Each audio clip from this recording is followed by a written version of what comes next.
नमस्कार, आप देख रहे हैं टिकी दहाड़। मैं हूं आपके साथ ओम पांडे। देश में फिलहाल ऐसा माहौल है कि हम सब अपनी सेना के लिए, अपने सैनिकों के लिए, फिर चाहे वो नभ की सेना हो, थल की सेना हो, जल की सेना हो, हम सब अपनी वीर सेना के लिए प्रार्थना कर रहे हैं कि वो हमारे दुश्मन देश से निपटने में, उनसे लोहा लेने में डटी रहे, उन्हें कुछ भी ना हो। लेकिन अगर मैं आपको बताऊं कि हरियाणा में अभी कुछ ऐसा हुआ है, एक ऐसा मामला सामने आया है, एक ऐसी घटना सामने आई है जो शायद सैनिकों के परिवार को हताश कर दे, क्योंकि उनके साथ हुआ ही कुछ ऐसा है। और अगर इसे एक धोखा कहें तो उसमें भी कोई दो राय नहीं होगी, कोई अतिशयोक्ति नहीं होगी, क्योंकि जो उन्हें सपना दिखाया गया था वो तो उनका कुचला जा रहा है, ऐसा लग रहा है। क्या पूरा माजा आपको बताते हैं। देखिए, आम आदमी की जरूरत क्या होती है? रोटी, कपड़ा और मकान।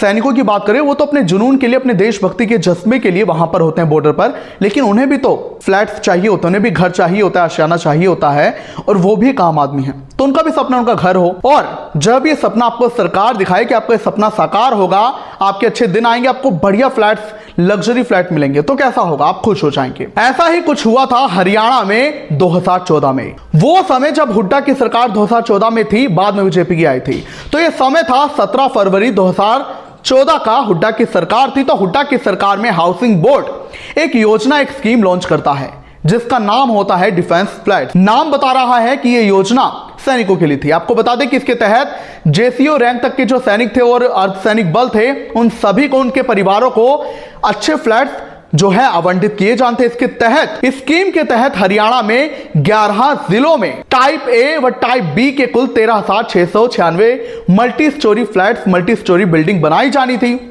जिसके बाद इस योजना के लिए जो है, वो जो सैनिकों के परिवार थे जिन्होंने आवेदन किया, तो उनके लिए ड्रॉ भी निकाला गया, और ड्रॉ में जिनके नाम आए तो उनसे 25% रकम जो है एडवांस के तौर पर ले ली गई, करोड़ों रुपए उनसे ले लिए गए। उसके बाद खेला होता है और नया युग आता है, बीजेपी की सरकार हरियाणा में बनती है।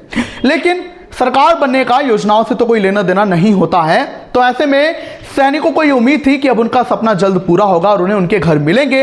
मगर ऐसा देखा गया कि जो ये स्कीम के तहत जो डिपार्टमेंट था और जो अधिकारी थे, उन्होंने कुछ ज्यादा गंभीरता दिखाई नहीं मामले में, क्योंकि जो लोगों ने इसके लिए आवेदन किया, जिन्हें फ्लैट्स मिलने थे, जिन्होंने पैसे दे दिए थे, इतने सालों में फ्लैट बने ही नहीं। अब 11 साल हो चुके इस योजना को। 10 साल तक वो इंतजार करते रहे कि उन्हें उनके फ्लैट्स मिल जाए, लेकिन निर्माण कार्य पूरा हुआ ही नहीं, और इतना देरी में हुआ कि अभी तक किसी को फ्लैट्स मिले ही नहीं है। यानी कि जो सपना दिखाया गया था कि आपके पास बड़ा सा फ्लैट होगा, अच्छा फ्लैट होगा, वो तो कुचल दिया गया।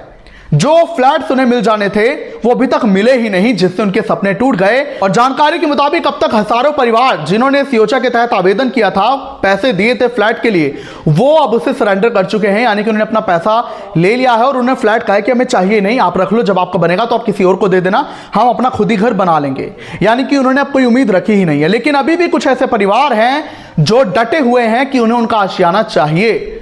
तो ऐसे में अपने आप में दिल को तोड़ता है, हताश करता है कि मान लीजिए आपके घर से आपका बेटा या आपका पति या आपका भाई बॉर्डर पर होगा, लड़ाई लड़ रहा होगा, और यही अगर उसे पता चले कि उसके माँ बाप का सपना टूट गया, उन्हें अभी तक फ्लैट मिला ही नहीं है, बहुत देरी हो रही है, तो क्या होगा?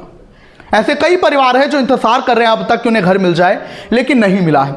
बड़ा सवाल यहां पर यह कि चलिए सरकारें बदलती हैं तो निर्माण कार्य में देरी क्यों हुई?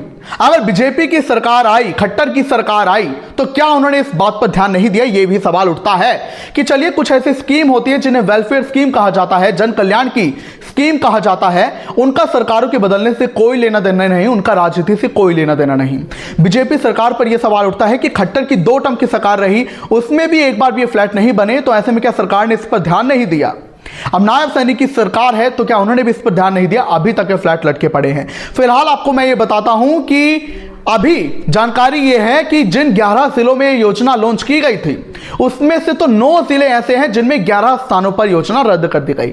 सिर्फ 11 जिले थे, उनमें से भी 9 जिले ऐसे हैं जिनके 11 स्थान जो है वहां पर इस स्कीम के तहत फ्लैट बनना था, वो रद्द हो गया है। वो जगह आपको बताता हूं कौन कौन सी है। जानकारी के मुताबिक ये जो 9 जिले हैं जिनके 11 स्थानों पर इस स्कीम रद्द हुई, उनमें Gurugram sector 102A, Gurugram sector 106, Faridabad sector 65, Mahendragarh sector 9 व 10, Pinjore sector 28, Jhajjar sector 9, Rewari sector 18 व 19, रोहतक सेक्टर 5 व 6, गुरुग्राम सेक्टर 106 जो दूसरी बुकिंग के तहत खुला, पलवल फ्लैट्स की स्कीम, सांपला फ्लैट स्कीम। तो ऐसे में ये 11 जगह हैं जहां पर अभी योजना रद्द ही कर दी गई है। और आपको बता दें कि अभी जो है जानकारी ये है कि जिन परिवारों ने आवेदन किए थे उनमें से 1791 लोग तो ये सरेंडर कर चुके हैं कि हमें फ्लैट चाहिए नहीं।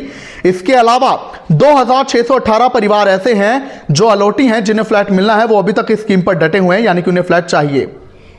वहीं ये भी जानकारी है कि इस योजना के चलते उनका 110 करोड़ रुपए फंस गए हैं, अरबों रुपए उनके फंस गए हैं, मगर अभी तक निर्माण कार्य में देरी बहुत चल रही है, अभी तक उनके फ्लैट नहीं बने हैं। क्या कुछ आप कहेंगे इस पर, हमें जरूर बताएं।